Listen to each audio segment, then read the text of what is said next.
Là où on est comme ça, on souffre pour beaucoup de choses. Il n'y a pas hôpital, il n'y a pas marché, il n'y a pas école. La route, il n'y a pas. Si une femme tombe en grossesse ici, pour aller à l'hôpital, ce n'est pas facile, surtout la nuit. Exemple, avant-hier, il y a une femme ici qui a accouché à la maison, elle est décédée avec l'enfant. Avant qu'on gagne le déplacement, aller à l'hôpital, déjà, elle a perdu tout le sang. Nous sommes ici, dans l'un des quartiers les plus connus du pays, Koloma 2, dans la commune de Ratoma. Difficile de le croire, mais ici le développement est loin derrière. Il faut dire que la réputation du quartier n'a rien à voir avec le niveau de vie de la population. Aucune route n'est bitumée. Dans le quartier, les eaux usées colonisent chaque rue, chaque ruelle. Ça sort dans les cannes de toilettes là-bas. Tu as vu le soubassement là? Ça là c'est rempli. Le soubassement de toilettes là. Des eaux usées, parfois mélangées à des matières fécales humaines qui empestent tout le quartier. La face cachée de plusieurs quartiers de Conakry, des quartiers mal lotis qui manquent de caniveaux et où les habitants prennent les rues pour des fosses septiques. On a constaté ici beaucoup de cabinets qui sortent, viennent au bord de la route. Ça, ce n'est pas bon pour la santé. Ils n'ont qu'à essayer de dire aux gens qui sont là-bas de faire des tours et vider le cabinet. On ne doit pas laisser un cabinet tout le temps rempli. Hein? Le cabinet même sort pour venir au bord de la route. Tout le monde passe. Il y a des mêmes imams qui passent dans ça, aller aux mosquées, tout ça, c'est vilain. Mais à Koloma, ce n'est pas la seule chose qui inquiète. Malgré sa réputation, le quartier n'a aucune route bitumée. Un centre-ville où il n'y a aucune route bitumée. Vous prenez tout le quartier de Koloma 2, la seule route qui a bénéficié d'un petit aménagement, c'est la déviation de la transversale vers la mosquée turque. Et celle-là, elle a été bétonnée à l'occasion, bien sûr, de la construction de l'échangeur de Bambeto. Mais jusqu'à maintenant où nous vous parlons, c'est la seule route. Donc aujourd'hui, il y a un problème d'insécurité même au niveau des enfants. Parce que cette route, c'est la route Le Prince qui a été transportée dans ces déviations. Donc nos enfants, il y a des accidents récurrents. Ici, les habitants prient pour qu'il n'y ait jamais d'incendie. Car l'accès est si chaotique que même les motos peinent à circuler. Quand vous rentrez dans ces quartiers, avant que les sapeurs-pompiers n'arrivent, il serait trop tard. Donc aujourd'hui, nous voudrions vraiment demander, inviter le gouvernement du président du CNRD. C'est une occasion aujourd'hui, à travers l'échangeur de Bambeto, de changer l'image de Bambeto.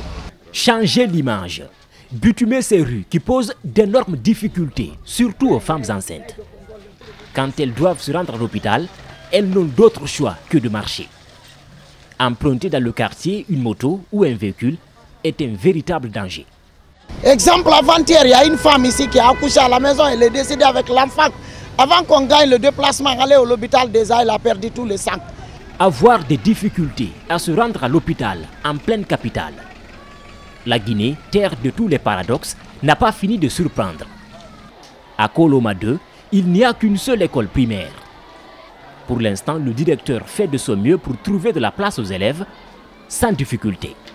Je suis convaincu qu'aux années à venir, il y aura de la pléthore. Donc il faudrait nécessairement que l'État nous aide, parce que l'État est en train de nous appuyer pour que nous ayons des nouveaux bâtiments, pour que les enfants puissent s'asseoir sans problème. C'est la seule école publique pour plus de 28 000 habitants. Ici, les élèves qui ont réussi l'examen d'entrée en 7e ou le BPC partent étudier dans les autres quartiers.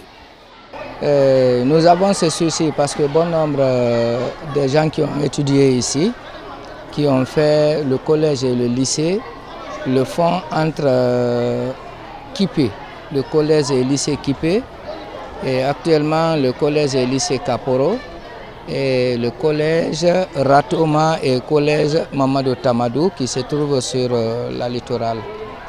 Mais dans le quartier, certains parents d'élèves n'ont pas les moyens d'assurer quotidiennement le transport des élèves et ne peuvent pas non plus se tourner vers les écoles privées. S'il y a 3 trajets à payer pour un élève, vous vous retrouvez avec 2-3 élèves, plus maintenant le quotidien qui s'attache à ça. Et vraiment, ce n'est pas facile. Les enfants seront obligés, généralement les filles qui n'ont pas ce courage, et les garçons aussi, on les amène dans les métiers. parce qu'on ne peut pas les soutenir tous. Dans le quartier, des habitants ont mené des démarches auprès du ministère de l'Éducation. Une ONG pourrait financer la construction d'un collège et d'un lycée, mais le site prévu par les habitants pour abriter ces infrastructures a été baillé à des particuliers et des magasins sont en train de sortir de terre. On a écarté les chefs de quartier, mais ce n'est pas le niveau commune qui est venu là. Hein. Ça, c'est depuis le temps de professeur, si vous entendez son nom. Et Batuta, on dit que le chef de quartier ne parle pas du problème du marché. Derrière ce bâtiment que vous voyez, il y a, dans le plan, il y a un poste de santé qui était là-bas, il y a une mosquée qui était là-bas. Donc ça, dans le plan de l'habitat, ça existe. Mais jusqu'à présent, c'est un privé, il paraît que là-bas aussi c'est baillé. Les habitants n'ont pas un autre site où construire des écoles secondaires. Plusieurs démarches ont été menées, mais les lignes peinent à bouger. On a déposé nos courriers depuis le mois d'août. Donc ça retarde. On nous a fait savoir que c'est certains cadres véreux qui sont là à piétiner nos dossiers. Parce que jusqu'à présent, on n'arrive pas à concrétiser notre demande. Ils nous disent que c'est possible. Mais ils nous disent que c'est certains cadres qui sont là, qui ont baillé et c'est eux qui piétinent le dossier.